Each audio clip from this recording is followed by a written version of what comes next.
Hello and welcome to the PC F5 Season 33 Championship. We are, just 10 minutes or so from the start of the racing. We have 12 rounds coming up. I'm Gareth Allen. Welcome to the stream. If you've not heard me commentate before, I'm on my own today. No Sam Stowe alongside me, but he will be around for most of the races, I should hope. And I will also be here for the majority of the season coming up. Let's talk about that season a little bit and look at the calendar coming up. So we have Spain, of course, today, 23rd of February, and this is going to be a fun race to start off the season. We start to understand who could become a challenger for the F5 title. We also have Singapore next week. After that, we go to Le Castellet in France, and then we go to the foothills of the Alps in Austria, Azerbaijan, the city of wind in the land of fire, then over to the Far East once again for what will be a fun one in China. Amazing track, absolutely buzzing. That's on the calendar. Then we head over to North America for the first time to Mexico City, and that will be it'll be fun around the stadium section. Lots of overtakes down the straight as well, you can imagine. Bahrain. After that, fun in the desert coming up, and then Hungary in the natural amphitheatre. We'll see action there. Brazil as well, of course, and it'll be a double Portuguese header in a way when we end in Portugal. So that is the calendar. We're going to go over to our driver's standing. Oh, well, actually, it's not our driver's standings, of course, because that's nullified. But I want to introduce you to the drivers this year and who's going to be where and what it certainly looks like as we go into the season here. It's Mika Bemp and FFC's Diego Fernandez, who are at Mercedes. Leonard Jask and Assolis in Red Bull, and Assolis, of course, took 2 third-place finishes last season in F7. We have Snakes F1. He's not here today, I don't believe. I think Snakes is not participating this one, but he's certainly one to watch out for. 3 wins over the last 2 seasons. He was 7th in F7 the season before, and F6 he was 3rd. And his trajectory is certainly going up, and good to have a creator in our midst. As well as that, we have killed alongside him in Ferrari. He's one that's also in the ascendancy. Won 2 races ago actually at Abu Dhabi in F6. That was his first win, as far as I could see, in the PSGL ranks. And then we move over to McLaren. We have LNR's Matteo. He's one of the few drivers actually staying on at F5 this season. We've had quite a lot go up and join us from lower leagues, and that's because he was a late joiner last time out, so it's really his first full season in F5. After that, we have Quest Racing Team's Victor Widler in the McLaren alongside him. He got 2 podiums last season, so he could do something nice here. He was driving, of course, F6, finished 9th. We have TV8's Benche Fazkaz. I think that's right. Benche Fazkaz. You'll have to message me after. I've probably absolutely butchered your name. But he's not racing today, actually, so he's being replaced by Fabian Marksteiner, who is one of the reserves. FRT's no name alongside him at Alpine. This week we have Sixten Lindhart and Timo Kuipers in at AlphaTauri. That's going to be a bit of a menacing team. Timo Kuipers got his first win at Australia 3 races ago in F7. He's made a big jump up after finishing 3rd in the championship there. It was 15th in F6 for Sixten Lindhart, but his pace over the season has certainly raised a few eyebrows and given him a chance to go up here. We have Cayenne TX, Aston Martin, and Wildy as well alongside him, FBR's Wildy, and he was a late joiner last season, but again one of the drivers who's come up from F6, even though he only finished 18th, but he impressed certainly. Ivan Santamaria and Michelle are over at Williams. Michelle finished a couple of seasons ago, actually took a season break last time out, so it was F6 in the PS division a couple of seasons ago, and that was a 20th position place. And then we have 2 rookies over at Alfa Romeo, Stella Artois and Emmy, both taking up rookie positions. They're going to be a real wild card team. They could absolutely be having a knees up or having a mighty hangover. LLR's Matty and Seb are in at Haas. Now, Seb's one to watch, certainly lost the F7 championship by 5 points last season, but had 5 wins, a little bit more consistency. A championship is certainly on the cards for him. So I think we're just trying to get into the lobby at the moment. I'm just trying to actually work out whether a lobby was hosted or not. So yeah, I think they're having some problems with the lobby setup. So anyway, time for some filler. Where the race was planned to go ahead at 5 minutes past. We already had that delay known to us. But yeah, we're actually going to have to just fill a little bit. And yeah, in chat, if you think who do you think delights you out at that starting pack? I didn't even mention the other reserves. So we have Alexander Alves and Daniel 98765. They are the other reserves I haven't mentioned. Of course, Fabian Marksteiner and Matteo Limberger are in as well, and they will be actually driving today. So Matteo at Ferrari and Fabian at Alpine. We're racing Snakes and Snakes and Benche. Snakes and Benche respectively for those two. So yeah, who do you think is gonna maybe challenged for championship here? I'd be very interested to know. Of course, quite new to the PSGL outfit, so yeah, it'll be really interesting to see what these drivers can do over the season. Today we're at the Circuit de Catalunya, and it's of course running the F122 spec of the track, so it has the little change at turn 9 or turn 10, sorry, the left-hander as you go into the third sector, but it still of course carries that annoying fiddly final set of chicanes at 14 and 15. Of course, that's going to be going supposedly for next season. It's certainly been approved from the super license, and they're selling grandstands around that long turns 13, kind of similar to how it used to be run, but prior to 2007. 2007, I believe, is when that change came in, where they cut off the corner. So if you go back to F1 Championship Edition, you can play it with the old configuration, and yeah, it's really fun, fast and sweeping. I saw actually a few YouTube videos where people had turned off penalties and tried to replicate what it would be like to overtake into turn 1, and it certainly have a lot more pace through the final corner, which will be turn 15 next year, and overtaking opportunity down into 1. And I'm just trying to figure out if we have a lobby sorted. Let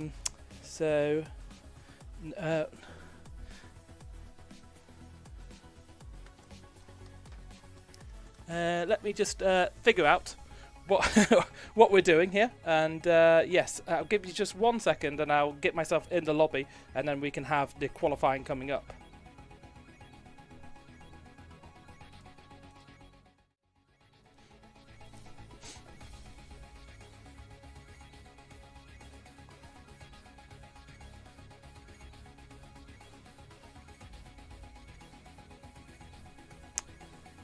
Okay, right, we're all sorted now. We are all sorted, and we are moments away from qualifying. Everyone has got in, everyone has picked their teams, and yeah, we have everything set up and ready to go. Yeah, obviously quite a dry track typically, running in the kind of May. At time, it's quite temperate for the track, based just 15 minutes north east of Barcelona, and yeah, usually you don't get rain. Of course, we had snow in testing. Maybe 2018, 2019.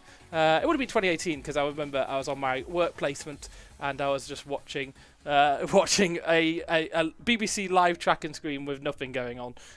So yeah, 2018 we had snow in testing, but that was back in February. Maybe why it's been moved over to actually Bahrain in recent years. And yeah, of course we had the testing, pre-season testing for F123, the 2023 season, that I should say, and yeah, it was very interesting to see that Max Verstappen not only topped the timing boards in time, but also number of laps he did. It's like 157. I think he's the only driver to get over the hundreds, and that's what you have to look at with testing. And yeah, it's certainly going to be interesting on that front. Yeah, I think the last time it rained here, people who know me know I love to roll out this fact. The last time it rained here, I believe, was 1996, and that was when Schumacher took his first win in the Scuderia. And yeah, that car drove a bit like a boat, so no wonder it was so good in the rain. And of course, in the hands of the Rainmaster, it's yeah, no wonder he won. But we're only a few moments away from the start of this session here, and we'll have a kind of look at the track map before we jump in, and we will then head over to the qualifying session. We'll have 18 minutes of qualifying and 33 laps of racing after that. Always really difficult to overtake here, so the start is so crucial. Of course, a big long run down to turn 1, and yeah, we can take a look at the track map. Let's actually go over to the track map now and just talk through it. So yes, 30-minute drive northeast of the main city centre. The circuit has 16 turns, 8 to the right, 8 to the left, clockwise circuit, and overtaking opportunities are really at a premium. And you had those DRS detection zones there at on the run down to turn 10 and the run down to turn 1. And yeah, you need to dump a lot of battery if you are going to do anything half decent here. But we'll jump over to the race footage and yes, start off the season 33 calendar with a bit of a bang. Hopefully. Let's see. It's a low chance of forecast of rain in this session, so that means effectively we are going to have a dry session, I believe. So that's good for our competitors. They can get it down. Maybe someone who's also watching can give me a little bit of an insider scoop if they think it's going to rain for the race, but I highly doubt that it will actually rain, to be honest. So who is going to be first out on track in this session? Let's jump over and look at who's coming out. It is actually a number. Is it Emmy who's coming out of the pits? No, it's already. It is the two rookies who are coming out really quickly, and Artois looking to set a bit of a benchmark here and get out quickly. Let's see what his time will be as he flies around turn 3 here. We'll see a few people spin out, I'm sure. Even on their hot laps, they'll be spinning out here. Track temperatures and tyre temperatures so difficult to manage in F122. A big characteristic of the game. So you really have to manage how hard you are pushing around that long right-hander of turn 3. We'll see how the two rookie drivers can do. I think the most important thing for them, of course, is just to have a bit of fun. Because, yeah, it is, of course, just a learning season for them. See where they can place. And, yeah, if they can have a bit of fun doing it, then that would be great. And maybe one or two can set the world on fire. But we are coming through this tricky final sector right here. And that is... that's going to be so difficult in the race. I cannot underestimate how difficult that is going to be in the race. Because... I can't overemphasize how difficult it's going to be because it's just so difficult to follow through here and then line yourself up for a lap. But we are about to have our first racing lap here as we head down into turn 1, and it will be Artois who will set the first time, and it's a long run down into turn 1, braking just past the 100 metre marker as you go into this quick right left to turns 1 and 2, and then you have the long right hander of turn 3. I'm sure we'll see a few cars and a few yellow flags because of spinning out there, certainly in the race. And now we come to Repsol, turn 4, the right hander, of course, where Nico Rosberg and Lewis Hamilton came to blows in 2016, and yeah, they were certainly reprimanded by the team for that one. As we head down to 6 and 7. 7, such a tricky corner because you need good exit for the run up to turn 9 here. And this used to be flat in the old cars. I don't think it quite is. Yeah, a little lift from Artois there as we run in the middle DRS zone and down towards the reprofiled turn 10, which makes it a lot more sweeping and flowing corner. And now quickly turns 11 and the right hander of 12. And yeah, maybe a place for a few heroics through here, but so tight and fiddly. And there's a little bit of traffic just ahead for Artois. That car gets out of the way nice and cleanly. I think it was a Red Bull. Now as he comes around the final corner, I think we're expecting times in the 116s for the absolute top of qualifying. A 116.5 and it's 117.3 to start him off. So a good time, a decent time at least. And we'll have to see if he can improve. Ivan comes over. That's a 117.009 straight away there. That is quicker for Ivan, and I'm a bit confused why my this isn't working, the cycle lap, so I'll just have to go through the menu and enable that, but that's a little bit fiddly but annoying. But yeah, we have more times coming in. Linhart goes up to the top of the timing screens, a 116.6 for him, killed straight away, goes quicker than that, and that is a very decent time. We have Wildy out there on a lap as well, coming around the final corner. Wildy has gone quick through the first sector, actually quickest of all through the first sector, and that is a 116.467 for Wildy. Absolutely supreme time from the Formula Virtual Racing driver driving in Aston Martin this season, a 116.467. We're already knocking down on times I didn't think we'd quite get to in this session. Well, we have maybe a 116.3. That's where I imagine this escalating to, and the track rubbering up and graining to kind of 1:16.2. So that's an absolutely dominant time, and Dominator Dan is happy with that one. Let's go Wildy, my goat, he says. And yeah, very, very good time. Let's see if anyone else can improve. There's more cars coming over the line. I think that may be just cars coming into pits, actually. And under Jask, he set a 1:69.87.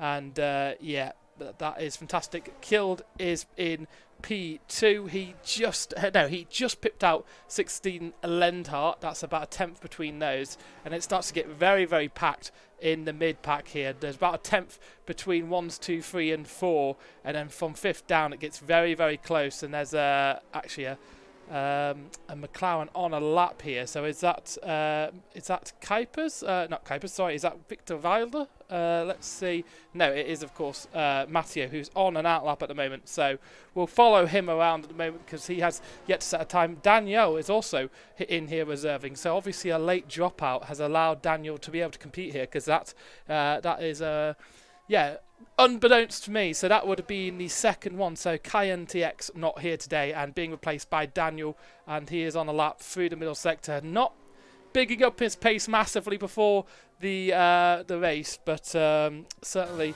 I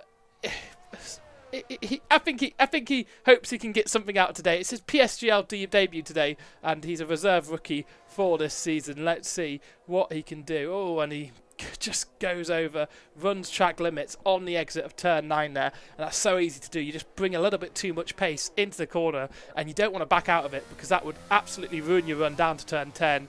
And then it is curtains for that lap as you extend over track limits. Matteo currently coming through the first sector. What's his first sector time going to be like? It's a 22.014, so decent through the first sector. Ignore the purple time on the track map. That is not quite correct. But we have, let's turn telemetry off and focus a little bit more on the car and go on board with Matteo as he cruises around the turn 9 here. And that's a very, very strong through there. Nice turn in and opens the DRS, flicks it open. Braking zone spotted for turn 10 and very quick through the middle sector. 29.126 here for Matteo, and he is obviously a late joiner, finished 21st in F5 last season, so he has knowledge of this division of racing. And as he comes through this really difficult fiddly corner, oh, his back just steps out a little bit there. That will cost him a couple of attempts, and I don't think he quite got the turn in to the first part of that corner too. So only good enough for 9th, but into 1:16.996s, and I think he can take a lot of hope from that, because yeah, it was a bit tardy through the final sector, and there's probably 3 or 4 attempts just there if he can nail that final chicane, that penultimate set of corners. But yeah, we'll see. We'll see whether he can do that. We have Artois out there on another lap. We've followed his car before. Let's jump over to Emmy, who's just starting a lap and has that run in down to turn 1. And as he comes through this corner, I cannot emphasize how much I really don't like the camera angles at this track. Yeah, very, very frustrating, the camera angles here. Let's just the start will be all over the place, let's say that, as they come through Repsol now. And through the first sector, Emmy was up by 4 thousandths of a second on his time, so is improving out there, but needs to find more improvement through the middle and final sectors, because he's for quite a few attempts off the pace. Of course, a rookie alongside Artois, and they will be looking just to get a kind of bit of learning under their belt here and try and improve for seasons going forward. But Emmy could be quite quick all the same. He could be a wild card and waiting to get out there. So through the middle sector, he goes a tenth quicker overall than his best time, and that is that's at least a little bit hopeful for him, and maybe a bit of time to find through the final sector. If you get this last corner perfectly right, there's lots of time to find through here, and he does just get the power down there, and around the final corner he goes up into 11th place as he splits the timing beam. So 1:17.063 for him. Artois didn't improve. He's actually returned to the pits. Victor Wilder is out on a lap at the moment, and he in the first sector, middle sector, he was down. So I believe this will be a warm-up lap for him, and he'll be starting his lap here. Will the McLaren driver. There's also killed coming around the final corner at the moment. He was up through the middle sector and fast of all through the middle sector and takes provisional pole, does the Ferrari driver. Now we have 16 coming across the line. Is he just starting a lap here? He's just starting a lap, so we'll keep an eye out on his progress through it. Leonard Jansk is coming around the final corner. He is going he's just starting a lap as well. It's really hard to spot who's just starting a lap or not. And Mika also coming over the line. He does cross the line, and on that lap in 13th position, improved by a couple of attempts and into 13th position.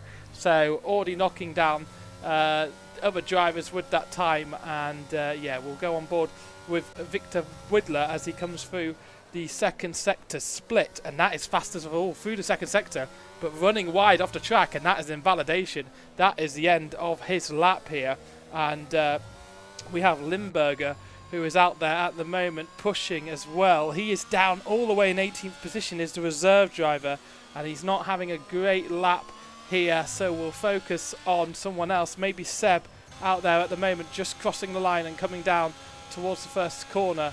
And he's down in 6th position at the moment. Of course, he had 5 wins last time out. I don't know if he's a quick qualifier or just a quick racer, but we know he can get race wins under the bag, and that's when the points are scored. And a little reminder, top 10 score system is as follows. 16 points for a win, 1 point for fastest lap if you're in the top 10, and then second to 10th goes 12, 10, 8, 6, 5, 4, 3, 2, 1 points. So not the standard F1 Formula 1 system, but it does create closer championships, having that more truncated point system. And yeah, 16 points for a win. Seb flying it through turn 9 here. That's very, very aggressive on traction through that corner. And let's see what he can do as he comes down into turn 10. And it's a little bit down through this middle sector actually, but he did find 2 attempts through the first sector, so there is a big improvement on this lap time. He's been jumped down into 7th place. I think Timo Kuipers has improved out there, and he was the one who actually pushed him down. Matty also looking quick as well. Matty's gone quickest through the final sector, the Haas teammate of Seb here, and as he crosses the line, it's a 1:16.572, so up to 4th position for the Haas. So the Haas is looking quite mean out there at the moment. We have it is Diego Fernandez who has just crossed over the line and gone in 6th position. And then we have the Timo Kuipers coming into the pits, and the Alpine, I believe, it's actually a Williams of no name. No, it is the Alpine of no name coming around the final corner. And Cayenne was in the session. Oh, he was in the wrong car. Look, he's in the wrong car. I don't know what's going to go on with that one. I think there's been a bit of a muck-up with the setting up the lobby here, but no name comes over the line, and he only improves up to 13th position. And knocked down to 14th position immediately as it's Matteo comes over the line and puts it into 7th position. So a good time there for Matteo. That pushes the likes of Timo Kuipers further down the order. And we only have 5 minutes and 23 seconds left in this session. So we are running out of time for our drivers to do something here. But, okay, my shortcuts are working now. Hooray, look at that. So, yeah, let's have the time on that they're setting. And Matteo is up in 7th position here. Diego Fernandez on an in lap. Artois out there on an out lap, or actually I think he is on a push lap at the moment. Through the middle sector he goes, and the Alfa Romeo driver down in 10th position at the moment. But actually no, he has improved to 10th position, so this must be an in lap if I'm not mistaken, and he'll have one more chance at a time here. Who else is out there at the moment? Emmy is out there. He is in to 13th position. He did improve with that middle lap time, but I think he is pushing here through the middle sector, and you can see him absolutely throw it into turn 9, once again cresting the hill and going downwards, and it's very, very overcast out there. That will help with actually tyre temperatures, as the track won't transfer as much heat as other cars. But yes, who's going to take pole position here, chat? Let me know. Let me know who you think is going to take pole position. Is Kilder going to hang on? Seb going to pull something out the back? Will Wildy come back with a storming lap? I don't think I think he's only set 1 lap so far. Actually, no, he may have improved. But Emmy crossing over the line, go up to 5th position. That is, that's a very clean lap from Emmy. He's hooked that one all together. And it's no fastest sectors for any of it, but decent enough to get him into 5th position here. The Romanian driver will be pushing through turn 3, but I think that will be his final lap. So while he found a bit of improvement, he won't be setting the time in the most perfect of track conditions. The next car out there who will be setting a lap is Matteo Limburger, the Ferrari driver, who's stepping in for Snakes at the moment. Snakes F1. And he will, of course, hopefully you're back next week, Snakes. Yeah, see you in the chat. Let us know if you are. And he is now pushing around this final sector, just trying to get a bit of heat into those tyres and propel himself up the leaderboard here. But he will be hampered by a little bit of traffic. There is an Alfa Romeo of Artois coming out the pits at the moment. Also, the Alfa Tauri of Timo Kuipers as well. They're going to be just in the way, but hopefully they'll be able to clear out nicely as the Scarlet Ferrari charges down to turn 1 and through turn 2. Really make or break this corner. I've said it before, we'll see cars spin out, and the long right-hander of turn 3, very difficult. And I know, it does get out of the way nicely there, that does Timo Kuipers, so good job by him. Of course, no slipstreaming allowed in qualifying sessions, not even with your teammate. So no running around with Felipe Massa in front of you to break the air for Fernando Alonso. Matteo Limburger comes into turn 8 there, and through turn 9 swings it in as we look back over the rear wing, see the DRS flap open as he charges downhill towards turn 10, and he's looking for improvement here. And through the sectors, he's actually down on his time, so I don't know if he's going to maybe back out of this one and try and go again, but it's going to be all over the place. We have the likes of Artois about to start a lap, and I don't think it's going to be improvement from Matteo Limburgers, but we'll have to just keep an eye out and see if he's going to push again. Is he? No, he's out of ERS, so that's his day done. He'll be starting in 18th position. And I don't know what's happened with Daniel and Kaya. Something dodgy's happened. So I think someone could let me know in chat what's happened there.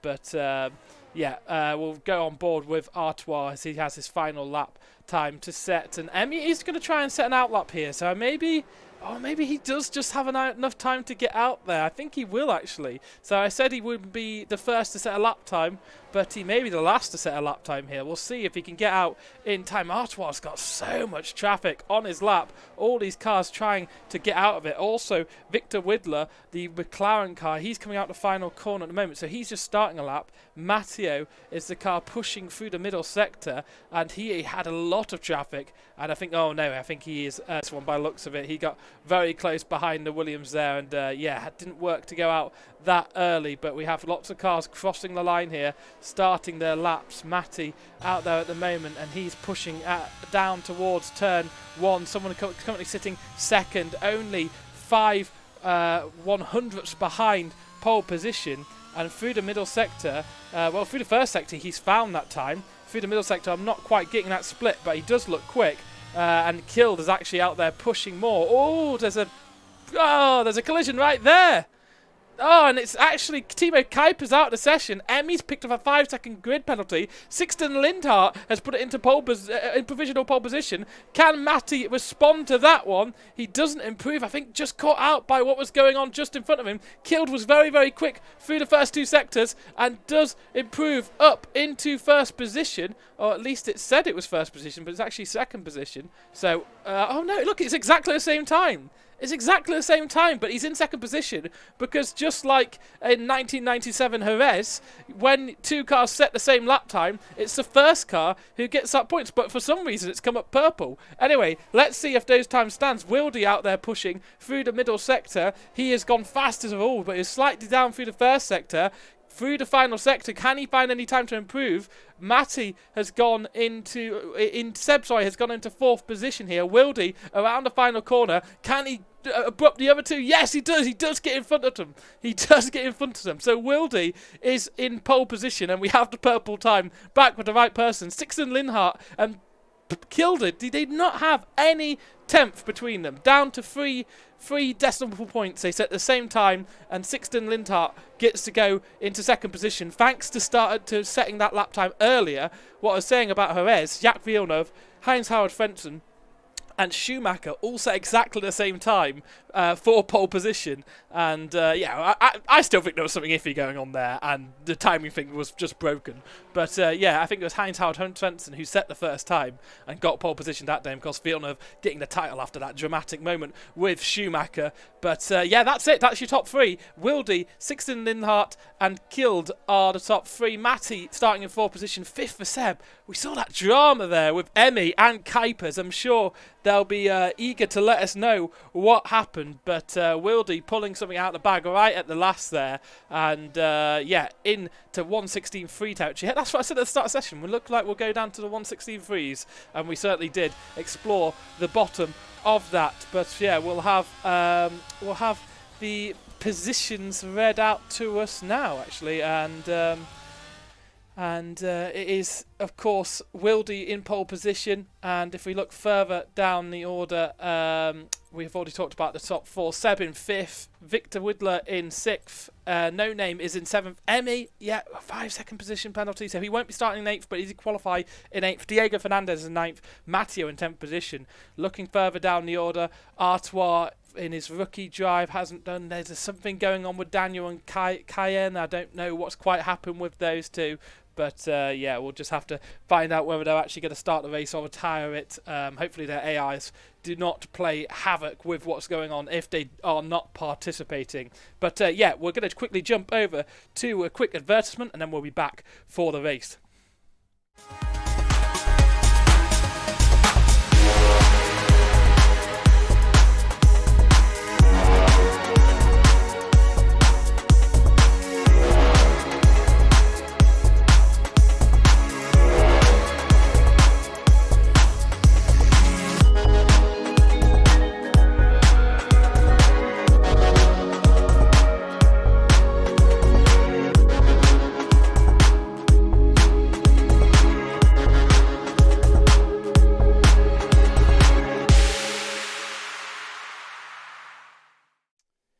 And if you like what you see there and you're interested in buying those projects, you can get 5% off by entering PSGL at checkout. So, absolutely important. We're going to have the start of the Grand Prix here, and it's going to be 5 lights straight away, 3 lights, 4 lights, 5. And PSGL go racing in Spain, and it looks to be a good start from Sixten Linhart. He's going to pressure up the inside from Wilde. I think there's a bit of contact between 4 corner cars in the back. There's more contact in the back. There's more contact in the front. And Sixten Linhart makes huge contact with the other car there. That was absolutely insane. Matty, I think, must have a bit of damage there. He's falling down through the order, and Wilde is in first. And that is surely this is a lobby restart. If everyone has crashed out here, that has just got me very excited over nothing, because the amount of cars that are out signifies to me that we do have a lobby restart, and I should really keep an eye out on Discord. And yes, so that is a lobby restart here, and that was frenetic. I was like, there's a crash in the back, there's a crash in the front. That was okay. Well, that wasn't actually going on, and it isn't Diego Fernandez leading right here. But well, quickly jump out of that and get into the other lobby here. But we'll just have a quick reminder of our qualification result: is Wilde in first, Sixten Linhart in second, and Snakes in third. Snakes isn't racing. Kilda in third position, and it was it was crazy at the start there. I've got an invite to the new session now, so let's join that and get this one back on its way. No big crash at the start between Wilde and Sixten Linhart. That was all just fun and games before the DNF. We're a few minutes away. We have a little bit of time at least to digest what was a crazy qualifying session. And I don't know if Kuipers is in chat. He could explain what happened with Emmy. Maybe Emmy's in chat as well. He can explain what happened between those two. But it certainly saw an AlphaTauri crashed out on the side of the grid. and yeah, I'm surprised. I'm surprised it came to that. Maybe cars just tripping over each other. One car on a flying lap, one car just preparing to start their lap through that final sector. You really are just trying to focus on getting the best exit through turns 15 and onto the Catalunya curve of turn 16. And if you're not looking in your mirrors, you can easily get caught out. And I think I'm going to predict without seeing the incident at all, that is what happened there. So, yes. Right, okay. So, who are the predictions for the race win here? Of course, Wildy was, really, really quick in the race, but only tenths splitting them all, really. And not even tenths, it's hundredths. And it was, of course, only 0.031 between Sixten Linhart and Killed in third position. Matty was a tenth down on the front runner, and it was Seb in fifth position. Widler in sixth. Benche Fazkaz, he was in seventh, and Emmy eighth position, but had that 5-second penalty drop. So I don't 5 place, penalty drop, and I don't know quite whether that's going to be used up, let's say. Yeah, we can just quickly look over and let's look at our drivers. So let's go over to our drivers and just have a quick reminder of who they are, so you don't have to stare at me, try and work out what's going on, whether we're going to get going. And I actually need to make sure to hit spectate, which I have done. Right. So yeah, I have now hit spectate. Yeah, I think it was an overcast race, so I don't think that we were meant to have any rain. It was like 14% chance of rain or something like that, so that was basically no rain was coming in the race, in my opinion at least. So yeah, we're gonna have a dry race here, and yeah, we'll get going very, very shortly here.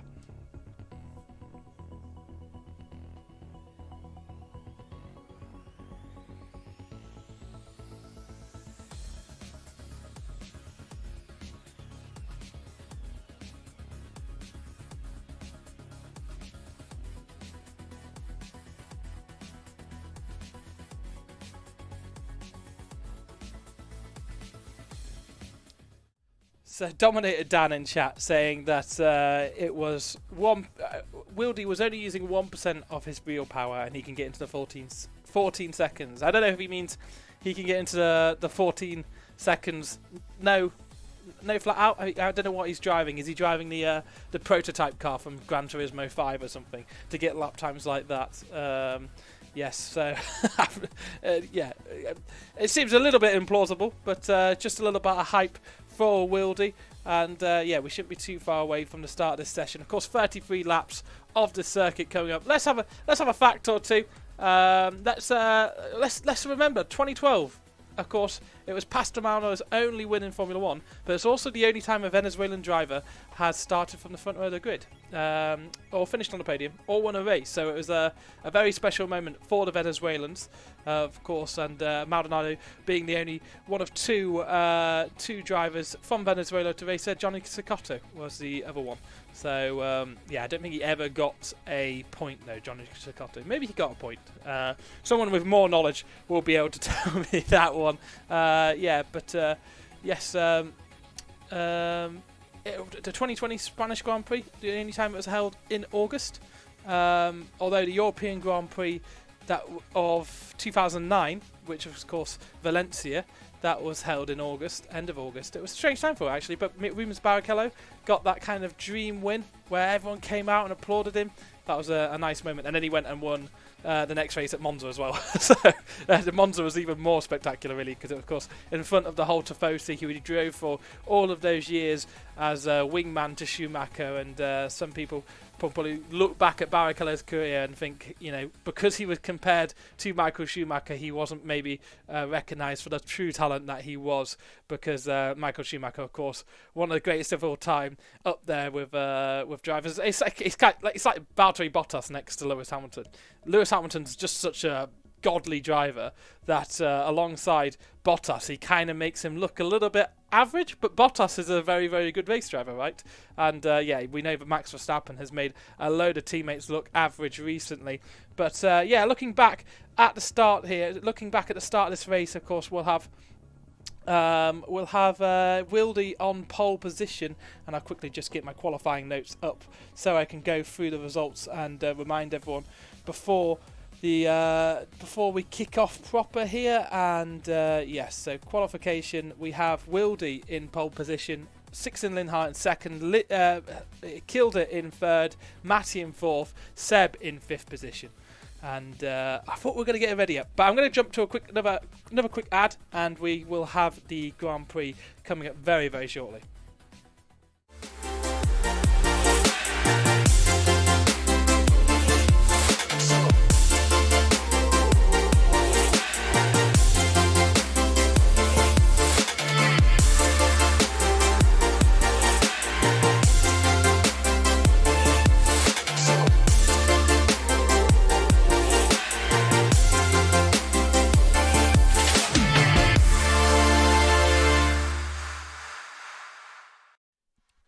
So we are close to the resumption of this Grand Prix. Of course, we've had a lobby restart here, and actually we are getting the countdown to go in. So we are very close to the resumption of this race, and I'm very excited to bring you this one and the rest of the season. Of course, we're at Singapore next week, and yeah, a race under the lights. Been racing there since 2008, the original night Grand Prix, and yeah, it's always a fun one to commentate that one, although a really draining one for our drivers. And yeah, let's hope we have a better start than we did last time. Of course, everyone knew it was going to be a restart, and we are almost on our way here, so I'll jump over to the race as soon as it is live. But yeah, give us your final predictions in chat. Who is going to be the winner? Everyone's just backed up their driver, but no one said there was a winner. What happened? There was a lobby restart because something happened. I don't know. I'm working on my own here today, so yeah, just trying to figure out what's going on. But we'll go and look at the grid right now, in fact, because we are just moments away from the start of the race. We won't have a formation lap. It'll be jumping straight in to the action here. And yeah, we're only 30 seconds away. So final predictions. Surprise winner of Luke Mills, Stella Artois. So Luke Mills, is that his real name? Okay, I can call him Mills. Mills Artois. Okay, so surprise winner Mills is the prediction from Hugo Nilsson in the chat, and he's starting all the way down in 13th position. So it will be a bit of a shocker, but last to first challenges exist for a reason, and 13th to first doesn't seem quite a grand gesture comparatively. Anyway, we're moments away from the start of this Grand Prix. All the practice, all of the concentration coming down to this moment. There's 2 lights, 3 lights, 4 lights, 5. And PSGL go racing in Spain, sorry, and it's a good start from Wildy. He's managed to hold it off, but it's 3 wide between Killed, Matty and Linhart. Who is going to get out on top there? It's actually Matty who makes contact with Killed there, and there's a huge collision further down the pack. There's absolutely carnage everywhere, and somehow Wild and Killed come out really well in front of that, but there was collision all the way down further through the order. I think the Haas of Matty making massive contact with the side of Kilde. That caused a knock-on collision all the way down, and there's fighting up and down the field here. And as we come towards turn 5 here, it's actually a good start. Let's jump over and see who's had a wicked start, who's had a bad start. 16 Lindhart, of course, starting in second position. He is down into 13th now. That's 11 positions lost. And that is a shocker from him. Actually, Widler looking very racy and getting past Emmy. Emmy's had a good start here. He's up 3 positions, so he didn't have that time penalty properly applied to him. So he did start in 8th position, and Emmy, up into 5th. But just losing a place to Victor Widler, the McLaren driver here, as they come through the final sector, very close to the back of that Haas is Widler. He's keen to get a move done. Seb's also keen to get a move done, Killed, but he's going to have to come into the pit and box here. But it's Widler right on the back of the car here, and it's forcing the Haas to go very defensive down into turn 1. Now Widler will try and go around the outside. No, he just thinks about tucking in and preserving himself. But yeah, oh, there's a car falling down the order. That's killed, of course. He's coming out the pits. There's lots of cars pitting here. Lots of cars caught up in that first lap carnage.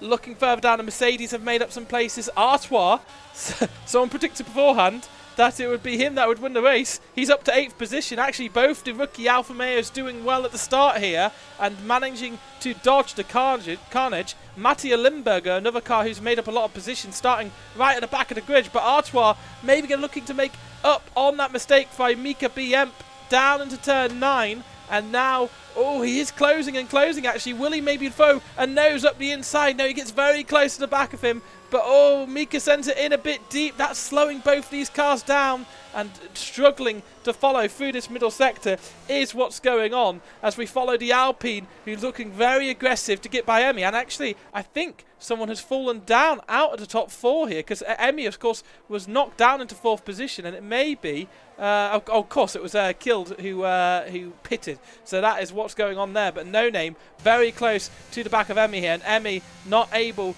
to keep up with the top 3 here. So it will be defence, defence, defence for him all the way here. And Diego Fernandez will try to make gains of anything that falls his way here. If there's any kind of contact between Emmy and No Name, we saw a big incident at the start here through turns 1 and 2. Of course, very much a pinch point. And when you see cars go 3 wide, it's often the case that contact can happen here at the Circuit de Catalunya. And as we head through into turn 5 and down up through turn 6 and 7 and 8, it is settling down a little bit here, but No Name is very much looking to get by Emmy here, and Emmy will not have DRS from the cars in front, so this will be the first opportunity for No Name to overtake, and he's very close to the back of Emmy here. Will he think about a dive up the inside? DRS is certainly open, but not on at this juncture. Maybe he'll wait until the start-finish straight. But, oh, actually, Emmy running very wide there. No Name, he may even think about a move here. It would be a little bit mad, and he backs out of it, knowing the DRS is coming. So it's sensible racing here from the driver here. And actually, everyone in the top 10 on the pair of hards. I think a lot of people started on the hards. Hards to medium being the optimal strategy, and we have Victor Widler actually closing down for 2nd position, and he is looking to make an overtake in the background. No Name also getting past Emmy, and No Name is up into 4th position here, so 2 overtakes in very quick succession here. Artois right on the back of the Mercedes driver of Mika Biemp, and that hasn't worked out for him. He's not been able to get overtake here, but we may think for a little bit of a dive into Repsol. Again, not quite close enough for the Alfa Romeo driver, and Kilder has retired from the session, and I hope he does stay in it, otherwise we'll have all sorts of lobby reset issues if he doesn't. So I hope he does stay in, even though it's been a very disappointing race. Of course, big contact for him behind him, and Asselis and Limburg are actually fighting down into turn 8, and there's contact between the Red Bull and the Ferrari, and the Ferrari is left worse off from that. 2 cars trying to go too wide into a corner that really does not like too wide action. You have to be very respectful of each other, and no ground being left for one another there in that fight. So Mattia Limburgs has a good start, avoiding all the carnage. One of a few drivers to actually start on the mediums, alongside Mark Steiner and Lindhart, and yeah, he's not being able to fully capitalise on the pace of those mediums at this juncture, and Matty is the car who looks the most racy here, but it's turning into a bit of a truly train as they go down the start-finish straight, and I don't think anyone's going to be quite close enough to overtake. Maybe Seb just getting into the rear wing territory of Victor Widler, but not close enough. Fernandez also very close, but yeah, a bit of a DRS train behind No Name. No Name had the pace to get by Emmy, very, very quick to get by Emmy, but not having the pace to pull away. That's allowing Emmy to grab the DRS of the car ahead and just stick in this tow. It's so crucial for his race here, because he clearly doesn't have the pace of the cars around him, but if he can stick within the DRS of the Alpine driver, then Emmy can try and lap as much as possible and keep position to the cars behind. That will force other cars to go on alternate strategies, undercuts, and then that puts you in a position where you have a tyre deficit at the end of the race, or even safety cars can do the goal hanging thing and end up costing you anyway. So yeah, good race craft here. Artois is trying to capitalise on his teammate Slomus as well to get around these silver arrows, who are currently in 6th and 7th position. Diego Fernandez in 6th, Mika Biemp in 7th position. And Wildy has checked out at the front. I haven't gone on board with Wildy since the start, and I just thought I'd say he's 4.5 seconds ahead. That's why we haven't gone on board with him. So, yeah, he's absolutely checked out. Diego Fernandez very close behind Emmy here, and he does look to finally get a move, because I think Emmy has just fallen out of DRS range there, and that allows the Mercedes to get by Emmy here, who's falling back down the order and doesn't seem to have the strongest race pace and doesn't have the quickest top speed either. So Mika Biemp will be the next car to try and line up the Alfa Romeo, but he's also under attack from Artois right behind, and Artois is yeah, really looking racy here. Oh, and it's a little bit late. That will lose him a 10th or 2 on exit, but he's so racy. He needs to be careful not to trip over the car in front, because of course you need to anticipate when the car in front is braking, especially when they're in the tow of a slower car. Things can concertina up and very easily end in contact, and what you're trying to gain you could lose it all. So Artois right behind Mika Biemp, but Emmy has fallen out of the DRS of Diego here, but this battling from Artois is actually helping Emmy a little bit, because Emmy is able to keep a little bit more of a gap than he would do if Biemp wasn't under pressure and having to keep a couple of eyes backwards when he should be focusing forwards. And as we go on to lap 7, it is Wildy from Widler from Seb, and Seb is keeping Widler very honest at the front here, but not quite closing it down. And Emmy doesn't have DRS to the car in front. Will Mika Biemp going for a move? He doesn't quite. So no move there to be had. Matteo very close behind the likes of Matty, and Astley's also very close behind. And then there's some big gaps further down the order. The cars that have pitted after crashing at the start are Leonard Jask, Sixten Lindhart, Santa Maria, Kuipers, Daniel, Michelle, and killed of course DNFing from the race, deciding not to continue because the car was too damaged. And a 3-second time penalty for Michelle. That's extending track limits too much here on lap 7, and they've had 3 warnings, and that is their lot. So they have got a 3-second penalty, and that is going to be detrimental for them actually coming into the pits and calling that one a day. So that is the end of their involvement with this race. Going back to this battle, it's actually Matteo was that looking to have a move at Matty, but Matty is going to have to go very defensive around turns 10, 11 and 12, and it's going to be so hard to go around the outside there. But Matteo certainly wanting to get moves done here and move forward does the McLaren driver. And yeah, absolutely, Mika Biemp I think in a position to maybe overtake Emmy here, but also remember that the Alfa Romeo of Artois is very much involved with the battle here and wants to capitalise on the slowness of his teammate. I wonder if there'll be any team orders between the rookie and the Mercedes gets so close. And who was that coming out of the pits? Oh no, it's Michelle's Red Bull comes out of the pits and stops on the racing line. I honestly don't understand why they do that. It's so frustrating, and sometimes I think it's maybe even worse if the instruction booklet tells you to pit in the to DNF in the pits, because things like that happen. But I think ghosting was on, so I don't think it did cause any effect to the drivers. Emmy being able to hold off the second silver hour of Mika here for much longer than I anticipated, and this is good for Fernandez. He's creating a nice gap to this charging pack behind, and he's certainly a bit of a cork in the bottle as Emmy, and every time he lets one go, it's even more detrimental to his race. But actually the Mercedes does look to go up the inside there. That's a brave one, and it could put him under pressure from Artois, and I think it will do. And maybe a little bit more patience there required, but not feeling like they have the speed to overtake on the straights here. And this this little battle for P6 at the moment could prove very disastrous, really. It could be disastrous because it just feels like it's brewing into something a little bit bigger and contact between the two. But luckily just deciding to avoid out of that one, but it has cost them the time down the back straight. And I don't think Mika is going to be in a position to overtake, but he does send it up the inside at turn 1. But Emmy is going to fight back and have the better line out of turn 2. And then he'll try and cut in on turn 3, but Mika will try to fight back again. But it's Artois who's maybe thinking of a move. Will they go later on the brakes? No, Artois being very nice and sensible and not trying to make that a three-way battle. And that's when incidents happen, but he does try to make it a three-way battle. And it's around the outside of turn 5, and he's going to try and keep it too wide again. This is allowing Emmy just to create a little bit of a gap to these two raging cars, and oh, Mika just about holds that off. So it's one eye on offense and one eye on defense here for Mika, and he does maintain position after all of that action. Just as I was saying, Artois not going to make this too wide. He does, but of course that puts him on the back foot, and Matteo again looking to the inside of the Haas at turn 10, and Matty being able to hold it off, knowing that the outside becomes the inside of turn 12, and it's so difficult to overtake around the outside at turn 12. Actually, it's practically impossible, but Matteo certainly looking up the inside at any opportunity, trying to put off Matty, and Matty isn't showing any signs of vulnerability here,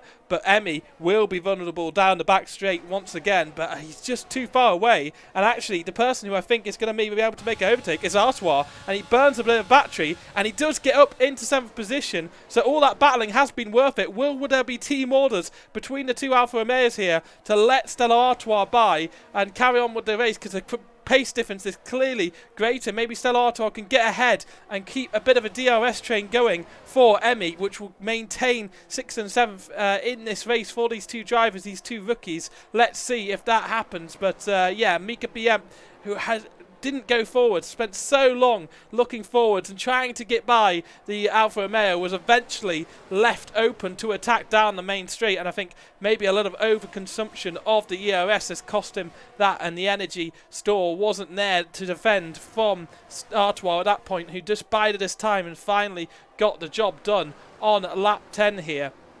Now, they haven't overtook here, but maybe down the straight, Emmy won't battle this one too hard, and I think Artois looks to have the pace to get by Emmy here. Emmy, of course, who didn't serve that qualifying ban. He did get, not qualifying ban, the 5-place grid penalty that he was given in the original session, so I don't know if that was just a little bit of a misgiving or a purposely decided thing by the FIA, but Artois down into turn 1 will try to get past his Alfa Romeo teammate, both rookies to PSGL, and I think this is going to be easy peasy, and I think Mika BM will try to get by too, but just too far away, and again locked up behind the Alfa Romeo's back wing. That's a familiar sight for the Mercedes driver.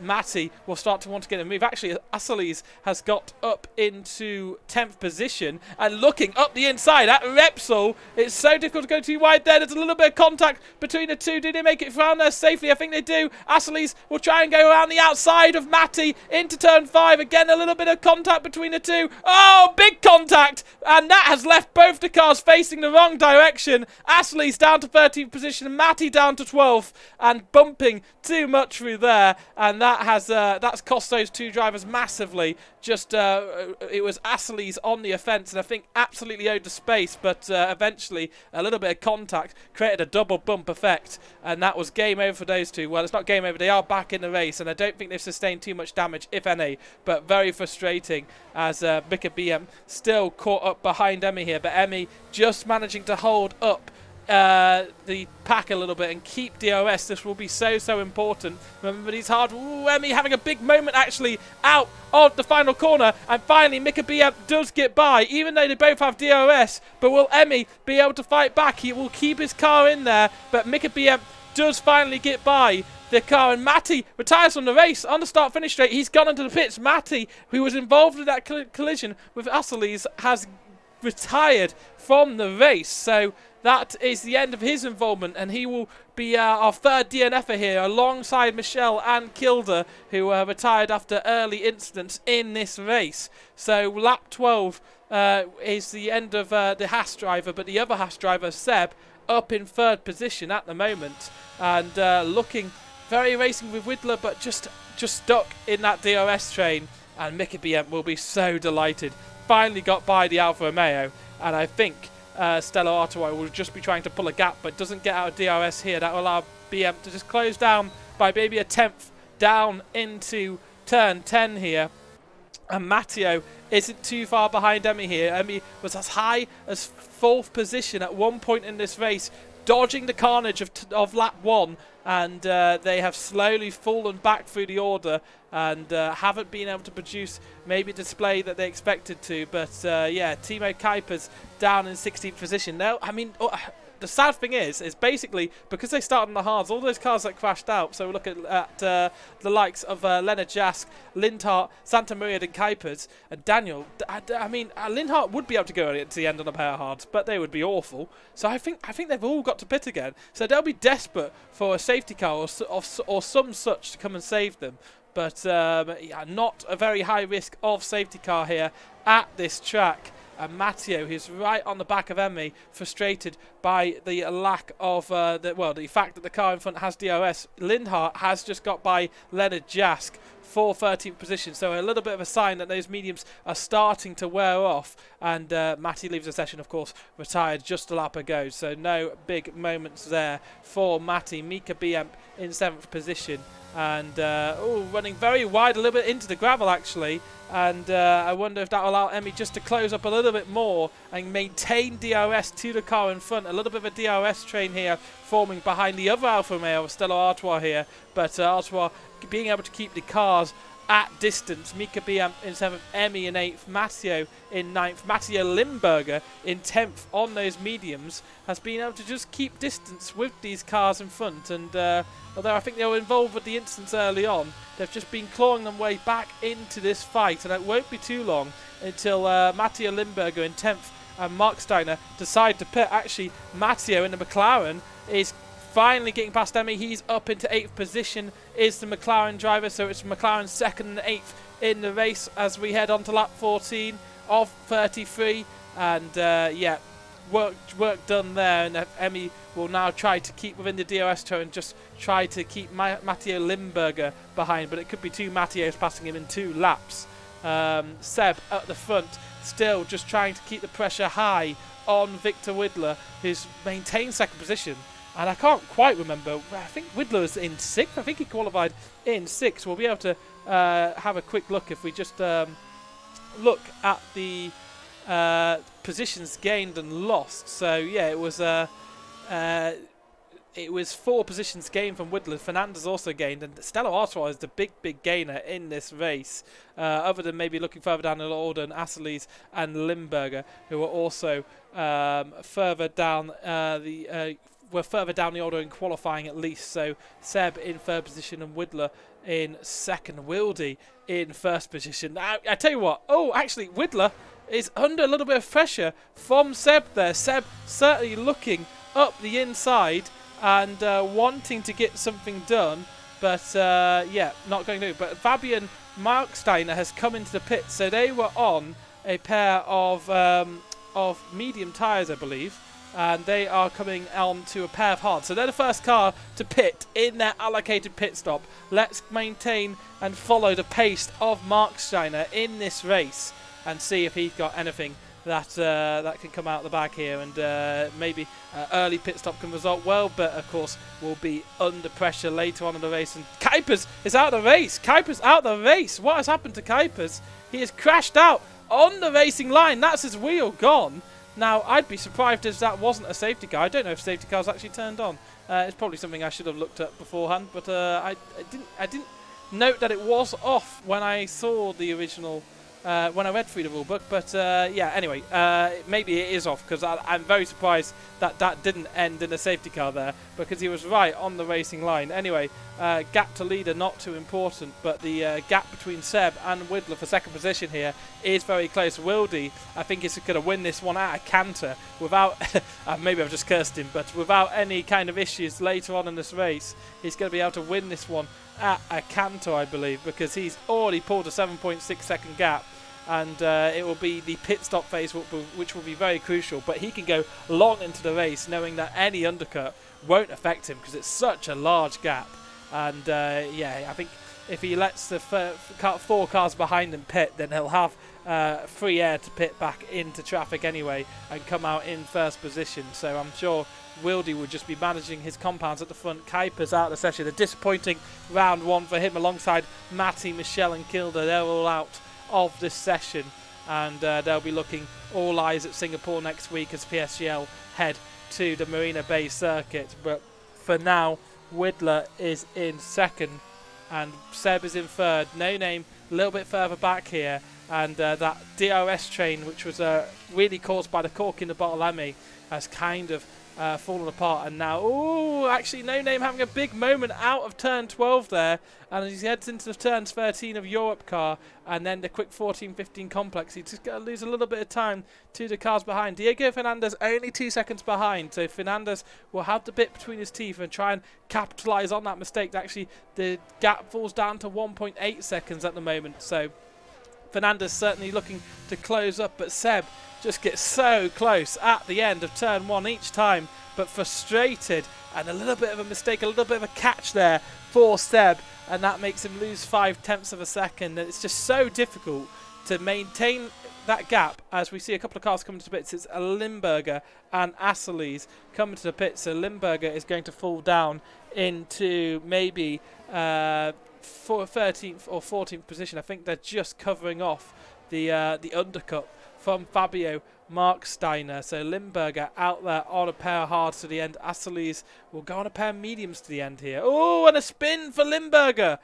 Oh, so he's going to lose time. He may even lose 13th position here to Asseles, and I think he does. Asseles goes up the inside for Red Bull, and he's going to be on the medium tyre here, so he's going to be super quick in, just trying to warm up the tyres here as they come into turn 4. And yeah, I think Asseles will be quick. That may force a few of the other cars to start thinking about pitting, because he really wasn't too far behind that pack. Let's see how quickly they are covered. Meanwhile, Seb is 6 tenths behind our second place man Victor Widler, and Quest Racing Team's driver putting up a good show here, good defensive show, knowing that he's just keeping Seb at arm's length.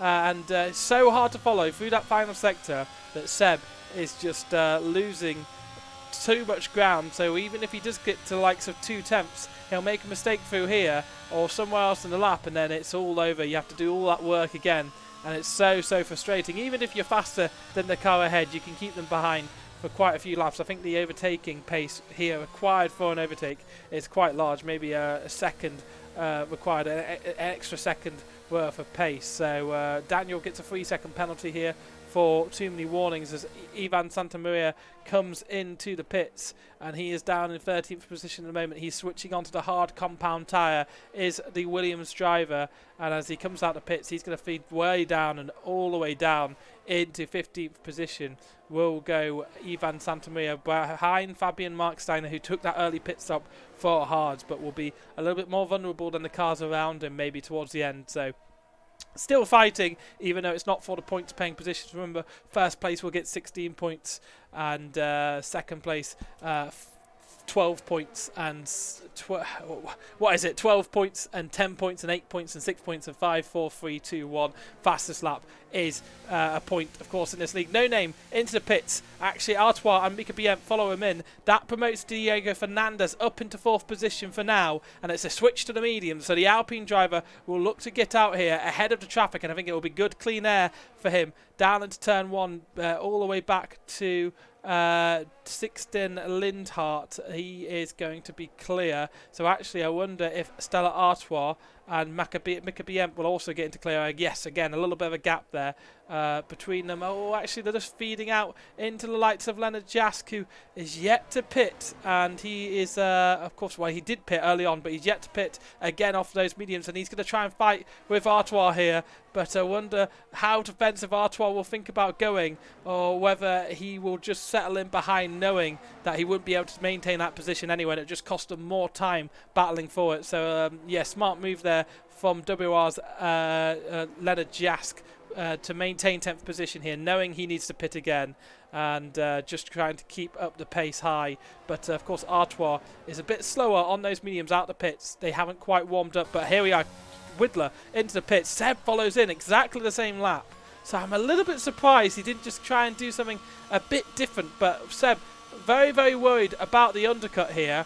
And Diego Fernandez also into pits. He was behind No Name before the pit stop, so expect him to fall down into 5th position overall. But Wildy hasn't come into pits. He has the gap to know that any undercut won't affect him, and Widler and Seb remain in the same position here. I'm surprised Seb didn't just try to use the warm tyres to his advantage, but he knows the undercut will be so strong on those mediums compared to an old set of hards that would be more or less futile. As they come out the pits, there's cars racing out the pits actually, and it's Emmy who is going to have a Red Bull alongside him into turn 1.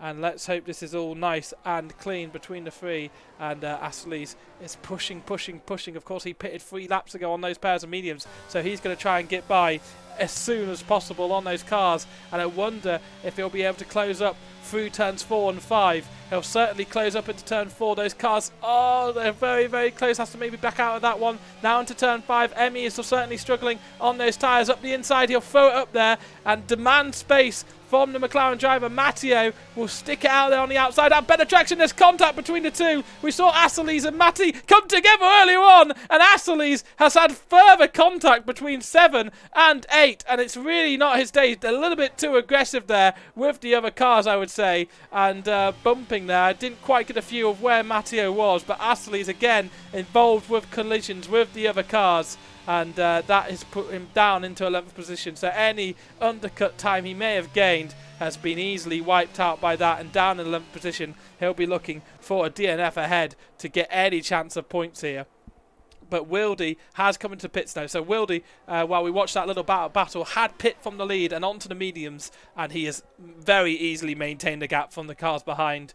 And yeah, it's as you were before the pit stops. Wildy in 1st, Widler in 2nd, Seb in 3rd, No Name in 4th, and Diego Fernandez into 5th position. Matteo is up into 9th. While we talk about that, he does get by Emmy, and yeah, that is good for him. Had he passed Emmy already? I don't know. When did Emmy get by him?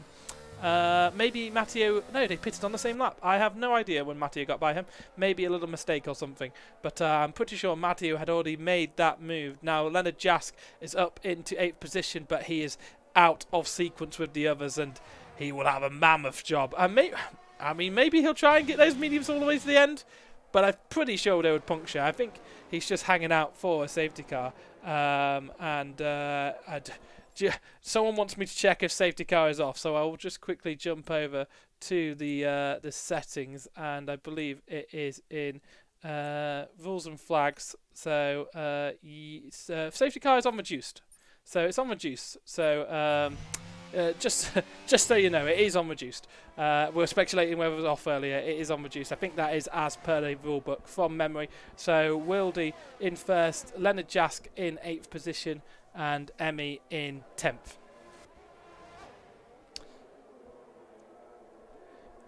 Now, Bicker BM has closed down on Artois a little bit through the pit stop sequences there. And, yeah, he, of course, got by whilst Mika BM was just desperately trying to get by Emmy. Artois spotted his moment and deployed like crazy down the main straight. And that got Artois ahead of the Silver Arrow. But Mika BM looking a little bit more focused and concentrated on this medium tyre, or at least willing to use up some of that tyre. Seb gets a 3-second time penalty from 3rd position. That is very consequential, because that is if Widler keeps it on the tarmac and doesn't have any mistakes, as he sets the fastest lap and Seb spun it. Oh, it's gone from bad to worse. He's just picked up a 3-second penalty, and I was saying he may have enough time back to No Name, but now No Name will be ahead of him at the end of the race and maybe even want to go for an overtake down into turn 1. He'll have DOS on Seb. Seb, who's been putting on such a battle with Widler all the way through, is now fallen 6 seconds behind the driver, has 3 seconds worth of penalties, and he wouldn't just be losing 3rd position, that podium playing position, he'd actually be losing 4th and 5th at the moment, because the gap is small enough that Seb would lose that with that 3-second penalty. Of course, that presumes no incidents to the end between these other cars, and of course no other penalties applied to the cars around him. But Seb, just going from bad to worse there, and he has lost his 3rd place position as things stand at the moment. No Name will try and heap on the pressure. Had a bit of a quiet race since the start, and I'm not even quite sure where he qualified, but yeah, we can probably have a quick look at that. He qualified up in 7th position, did No Name, and yeah, on that medium tyre, he is looking to close down on Seb here, who had a spin out of this next set of corners. Oh, we have a little bit of lag there, but No Name is in 4th and Seb is in 3rd position, but so hard to overtake here. Will No Name be able to get the traction down? You see him really struggling in the dirty air of the car ahead, really just twitching, and the gap remains about the same over the lap, so No Name's not being able to close down this time. But he knows he could just hang about in the DRS range, and as long as that penalty isn't removed after the race, this is a podium on his first outing here for F5. And yeah, the future racing team driver could be in for something special here. At least a podium position in his PSG outing for F5. I think he'd take that all day long. Mika Biemp has also got a penalty out there. So that is big as well, because we've been watching this battle between Artois and Mika Biemp through the race, and Mika Biemp will know that even if he gets by Artois now, he'll need to break the DRS and get 3 seconds worth of time with the penalties standing as they are. But we'll see a few more penalties just tick over towards the end of the race here as people start to get to the limit of the warnings they can incur, and start to push even more with the fuel loads lowered down. But Astley's now right on the back of Sixten Lindhart for 11th position. Of course, he was fighting back from that battle earlier with Matteo. Matteo was able just to carry on forward, and oh, maybe that's when Matteo lost out to Emmy. Maybe. We'll see. So yes, it's very much it's not a done deal for first position. Anything can happen in motorsport, and in the words of Mohuoka, it usually does. But Victor Widler is in 2nd. That's a 7-second gap. Then there's a 7-second gap back to Seb. He's starting to get to a position where Wildy can almost pit. He can't. He's nowhere near being able to that far ahead. But certainly requires a safety car now for anything to happen to those top two. They seem pretty locked in to the end here as we have 8 laps of going. But it's absolutely still a battle for 3rd position on here. And No Name will push as hard as he can to keep the pressure high on Seb, keeping that DRS. But if Seb can break the DRS from No Name, he could absolutely pull a 3-second gap over the next 8 seconds. And well, it would only be an extra 2.5 seconds he'd need, but it's so difficult when he hasn't broke the gap between the first and middle sectors. 8/10 is the gap. He really needs to break it through this middle sector, because there isn't that much of a DRS advantage for getting between turn 8 and 9 there. Only about 1/10 of a second, but No Name does go a little bit deep through turns 10, and the gap just extends to around 9/10. If he can just get another 10th through the next set of corners, that will be a DRS toe broken, and Seb can focus on trying to pull that gap and maintain 3rd position here. And No Name has actually lost DRS here, so Seb now needs to really focus on closing down and extending that lead, and yeah, extending that position back to 4th position rather, and that will be his focus. Mika Biemp, also another driver who needs to get cooking, because he is down in 7th position and needs to get by Artois rather prompt if he wants to extend that gap to 3 seconds. Emmy gets up into 9th position because Jask has pitted, has he? Yes, he's pitting for the soft tyre compound, and that is a hard to medium to soft strategy for him. He will be able to get to the end. He'll be able to maybe clinch fastest lap off someone, but unless he gets into the top 10, which I think at this stage of the race it's fair to say it's unlikely, he won't be getting a point for that, but he is able to take the point off of someone else. And talking of which, who has that fastest lap? It wouldn't surprise me if it's Wildy, and it is Wildy, with 1:19.500 at this stage of the race. So interval is that, and the closest battle we have on track is between Stella Artois and Mika Biemp for 6th position, and we also have a battle for 12th position between Limburger and Ivan Santa Maria. Now, if we just have a look at what tyres they're both on hard tyres, so it's even compounds between the both of them, and even Santa Maria is just a little bit too far back though, so I don't think he's going to be able to make a move here, and he's really just looking a mistake for the car ahead.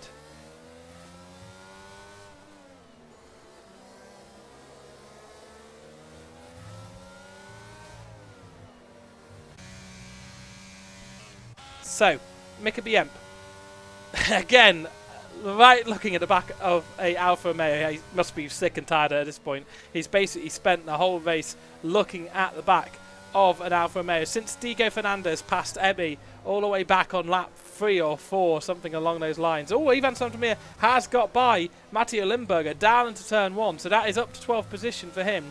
11 seconds is the gap to Aceles in front, and I don't think he's going to be able to close that one down. So really, it will just be a matter of trying to keep Matteo Limburger at bay and maybe hoping for a dramatic late safety car to spice this one up and bring back those contenders who were knocked down on the first corner and were all probably hoping for a safety car. But it's on reduced here, and they know it's probably unlikely. We saw Timo Kuipers stranded on the racing line around the final corner. No safety car for that. Very, very surprising. But it means effectively that they are stranded and washed out of the points, let's say that. No Name is in 4th position and has managed to just keep within a couple of seconds of Seb up in front. But he's going to have to push so hard to stay within it, because he has lost about a second over the last 3 laps. And if that goes up, oh, actually, Emi, I think, has had a moment. Emi he's just lost a position to 16 Lindhart here. So he's in the final points-paying position here. And Aceles is on older mediums. His next car who would catch up with Emi. Oh, and finally, Mika Biemp actually gets by Stella Artois. So Stella Artois has made a mistake, I think, out of Repsol, because he's lost so much ground to Mika Biemp. And it's a second in the gap already. So he's able to break the DRS of that car, and that gives him an opportunity to try and secure 6th position here. Because remember, he does have that 3-second penalty. So that 3-second penalty will be applied after the race results are concluded. And yes, that means that he will need to have a 3-second gap back to 7th position to maintain 6th. Otherwise, he'll lose that position to Artois anyway. Artois will know, well, ultimately, I've just got to keep myself focused and cool here, and I could be picking up the points for 6th position, which are 6 points, I believe. But I don't think he'd be too frustrated with finishing 7th on his debut here. Of course, starting down in 13th position, he's made up a number of places since the start, thanks to that big first corner collision. And he's one of the cars who got involved with that race and overtook Mika Biemp, but just when he was under a little bit of pressure. But Artois is trying to fight back here, actually deploying out of this corner right here. Very risky to do, especially at this point where your tyres are starting to get a little less grippy, but he desperately wants back in that DRS range, because if he knows he can keep in DRS range of the car ahead, then that is 6th place secured. And we do have a different overtake, and Leonard Jask actually gets up into 13th position as Matteo Limburger falling through the order into 14th. And as he comes around turn 3 here, he is going to have to drop behind and concede that position. So 14th is probably where he'll finish here. He unlikely to lose 4.6 seconds to Fabian Marksteiner in 15th position. Daniel way off the pace here in 16th position, and he may be coming into the pits late on just to clear himself out of the way of the cars that are going to lap behind him and just put himself on a pair of softs. So yeah, he's going to be the first car to be lapped here in this Grand Prix. And actually, I think he'd been lapped before he pitted, to be honest. But it's Aston Martin at the front, Aston Martin at the back here as we head on to lap 30. And we only have 3.5 laps of racing here. And let's go and focus back at Seb. And Seb, of course, needs to break a second and a half gap to No Name behind, but No Name has been able to maintain that gap pretty nicely, actually, and he is within range of taking that final podium position here in Spain, and he'll be delighted with that if he can do that. We'll see towards the end. Artois, meanwhile, has got back under DRS range just with Mika Biemp, and trying to put the pressure on to Mika is Artois, and he's just flirting with that gap there, and I think he's just a bit over, so he won't have DRS down into here, but every lap he keeps the pressure on high like this is a chance for Mika Biemp not to pull away. But what he doesn't want to do, as Leonard Jask gets by Ivan Santamaria for 12th position, Again, there, I think a little bit of battling between those two going on, having a bit of fun out there for 12th position. But what Stella Artois does not want to do is push so hard that he gets a penalty, and then that will be effectively the end of his race, because I don't think he's got the pace to overtake Mika Biemp here. And yeah, if another overtake between those two, I'll have to keep a bit of a closer eye on them in the closing stages. But Stella Artois did get down into under a second, but he's not quite got DOS on the main straight, and I think that's what he'll be desperate for, because that is free lap time when that happens. And yeah, not what is going on here. So we have 3 laps of racing left as Ivan Santamaria comes into pits. So that is the end of the Leonard Ivan battle for 12th position, and he's going to go into the pits and I think just put a pair of softs on and maybe prove the kind of lap time he could have done here, and make sure to take the points off of Wildy. It may come in handy later on if he feels like he could be a front runner later on in the season. Who knows? Robbing the point here, even if you don't get it applied to yourself, could be absolutely crucial for the championship further down the line. It is a sport of fine margins, of course, and as he goes into 15th position, he'll be able to go and set fastest lap on the final lap here.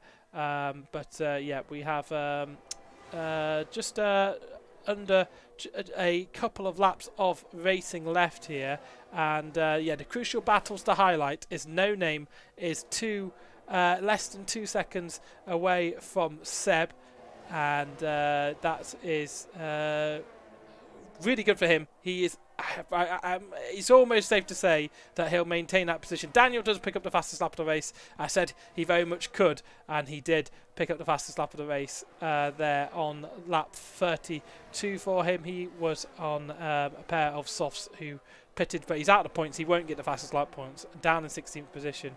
That's just really to show the pace that he could have set, but Leonard Jask takes that straight away back. He pitted. Leonard Jask, is he? Oh, he did pit for a pair of softs. That was probably why those two were battling so hard. So Ivan Santamaria in 15th position, and he will be out there on a pair of softs as well.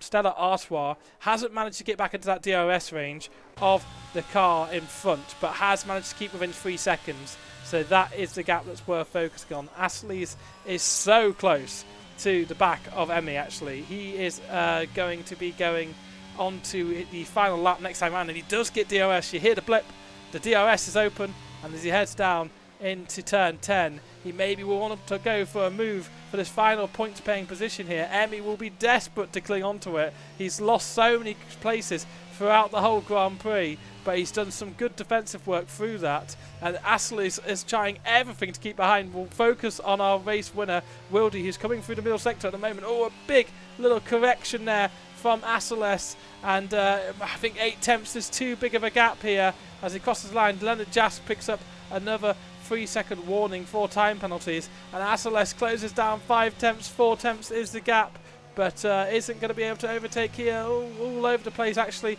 is Asseles, and maybe has a little bit of desync, does the Red Bull, and Asseles in 11th position will want to close down on Emmy, maybe even go for a move down the middle DRS zone. We'll have to keep an eye out on that, but Wildy I haven't had much time with Wildy, to be honest. He is in first position, and that is a superb race win for him. What a way to set off the day. Won't get the fastest lap because of other cars going for it, but the Aston Martin driver wins in Spain. Victor Wilder held off Seb for many laps for second position, but then Seb's charge fell away, and Seb has that 3-second penalty. He will be losing out to No Name, unfortunately, so he'll be finishing for 4th position. No Name just clinches a podium position here at the last, and that's all thanks to that penalty, really. Diego Fernandez in 5th, Mika Biemp in 6th position, and Emmy has been able to hold off the charge of Asseles here, I think, and Stella Artois does get up in 6th position, Matteo in 8th. It's 9th for Lindhart, and Emmy, coming around the final corner, has just managed to hold off the charge from Asseles. So Asseles won't have any points here, and he's been involved with a few collisions, so he can maybe respectfully look back on that and think if he cleared those bits up, and he could have maybe had points, but he'll be full focused on Singapore now. But Wildy takes a race win, and it's been a bit of a weldy race for him. He was so lucky, avoiding all of the crazy contact at the start, and he just casually closed down and led the race for the whole time really. So that is the end of the race. First position for Wildy, and we had, of course, the driver of. Why does my mind go blank? The driver of Victor Wilder in second and No Name in third. So, it was Wilder first and second position. No Name in third, Seb in fourth, and Mika BM up to fifth position. Stella Artois, no, sorry, not Mika BM. Diego Fanders in fifth position. Artois in sixth, and Mika BM just losing out. But here are the podium celebrations. Aston Martin take the first win here, and it's been a decent enough race here to get us started, and I'm sure there'll be lots of talk about that first corner incident in the chat. But we'll hopefully invite our race winner and our other podium finishers to the grid to the commentary booth to see if they want to join, and I think they are here. But we'll just quickly have a recap of what is the result. So Wildy takes the first win of PC F5. That is a great way to start their championship. Victor Wilder in second, No Name in third, Seb in fourth position, Diego Fernandez fifth, Stella Artois in sixth, seventh for Mika BM, Matteo in eighth, Lindhart in ninth, and Emmy in 10th position. And that rounds out the top 10. The cars who DNF'd, of course, were Timo Kuipers, Matti, Michel, and Kilde, all coming to blows early on in the race and having their races a little bit ruined for them. Matti, of course, having that collision with Asiles during the first stint. But we'll jump over to our interviews and look at getting in our race winner. So we're joined by Wildy here, and Wildy, you're live on the YouTube channel. Are you here with us? Yes, here you are. Yeah. Congratulations on the win. Seemed like quite an easy one all in all. The start was pretty nervous. As you saw, the turn was ridiculous. I didn't saw anything, but I just heard the contacts and everything. But I was happy, like, I wasn't the one who collided, so yeah, it was pretty great race. Yeah, it was a pole to victory. It would have been a Grand Chelem if you got the fastest lap, so I don't know if you were pushing for the fastest lap at all the end or just trying to bring it back in. Of course, you picked up 16 points for the championship, and the contact behind was 3 cars going 3 wide into turn 1. Doesn't work out well here often, does it? Yeah, it really doesn't. So you've won the first race. What's your expectation for the championship this year? Goal is to win, of course. I was kind of sandbagging last season. I couldn't manage to finish a race as I wanted. The pace is there. Today I showed true pace, what I got, and you all saw that I can drive really fast if I got clear air. And plan was for the race to be consistent, fast, and don't make any mistakes. And I managed to win. Great start of the season. Absolutely. Next time out in Singapore, what are your expectations of the track? Do you like it as much as you clearly like Spain? Kind of. Haven't really raced there. We'll see. It's not the worst track for me, really. Really good track, in my opinion. Absolutely. So, thank you very much for joining. And well done on is it your first PSGL win? Yep, it is. Well, congratulations on it. And hopefully one of many coming up. So thank you very much for joining the commentary booth. I can't actually drag you into waiting room, so you'll have to disconnect by yourself. But we'll get in Victor Widler now, and I'm going to have to ask him, is that actually how you say his name? Because I have no idea. Victor Widler. 1, is that how you say your name? 2, congratulations on finishing second. Yes, hello. How did your race go? You're of course battling with Seb, and you made it through the first lap chaos. Of course, gaining a few positions from what happened. How was your battle from Seb thereafter? Well, in the start, I had a horrid start. So my start was horrid. I started from P6, so and my start was really horrible. I wasn't looking really, but that might have been a blessing in disguise because I gained a lot of positions during in the chaos of turn 1-2, and then I felt I had more pace than Seb, definitely. So I got past very early, and then uh, then I managed to stay ahead just for the whole race basically, and I stayed ahead of Seb, who sat in my DRS and just and took my stream. Um, And did Shame you, he didn't get a podium because of that spin, because he deserved it. But yeah. nice battle. Yeah, and did you feel like you always had him at arm's length, and even if he stayed and didn't spin, you would have maintained that second position? Yeah, I felt yeah, definitely. I had great pace, in my opinion. Of course, Wildy was absolutely incredible today. He was absolutely dominant, had amazing pace. But I felt like I did very good. So Seb was always that 5 tenths at least behind me during coming into the DRS, and I saved my victory, so I wasn't really worried, but unless I would have made a mistake. But great race. Yeah, well, you a very, very strong race, 6th to 2nd, of course, as you said, and second in the championship that will be going into round 2 Singapore. How do you feel about the street circuit under the lights? For me, it's not a great place to show your skills really in when it comes to league racing, but I really like I haven't actually driven any league races there, but I love the track when it just comes to raw out pace, and I think it might be a strong circuit for me, but unless I make some stupid mistakes, which I often do. Yeah, well, good luck for the next season, and thank you very much for joining us. And that will thank you. just about round out the broadcast. So we've had Wildy win, Widler. How do you say your name? It's your second name, Widler? I don't know. In Swedish, it's Vidler, but Vidler. Right, okay. Vidler. Vidler. I'll say Vidler. Vidler. Yeah, Vidler. great. Okay. I'll get it right next time.